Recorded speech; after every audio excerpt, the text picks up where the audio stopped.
頭盤一品凍豆腐。啲味齋菜材料變化豐富，刀工細膩，造型突出，連最難雕嘅豆腐都俾你雕到十分精細。豆卜燒賣，咁就將個豆卜反轉咗之後咧，釀翻啲蝦膠落去嘅。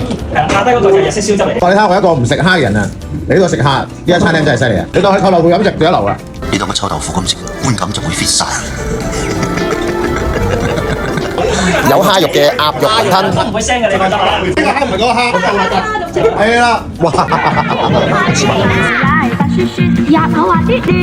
個係冬瓜湯嚟嘅，冬瓜湯，呢個唔係海鮮，唔使驚啊！究竟呢啲咁靚嘅牛係咩部位咧？佢係即係牛頸脊啊，定係面珠墩㗎？呢個咪牛腹肉啊嘛，係咪？呢個牛腹肉冇錯啦。西班牙蝦無豬叉燒啦，跟住有呢個墨西哥醬燒豬脊骨，仲有呢一個慢煮蜜汁牛腹肉，啱啱喺 BNFC 嘅比賽裏邊咧攞咗獎嘅。哇！嗰啲係好腍嘅喎。喺香港咧食唔到咁得意嘅牛啊！啲牛又滑又有嚼頭，佢又唔韌喎，唔起邊喎。有叉燒又有呢個燒牛，哇！呢碟真係好嘢嘅。咁同埋咧，估唔到鹹酸菜同牛係咁夾㗎嚇，即係佢有飯出嚟咧，挖得嚟又唔核突咁啊！跟我隻好嘢昆布活蜆片意粉，夠腥味。墨汁臘味飯，加隻鴨髀啊！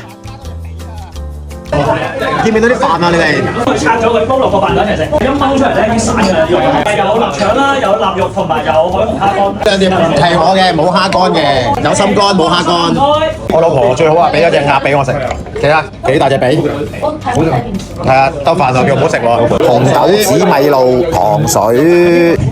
佢有一個同時係一個意外出世嘅甜品嚟嘅。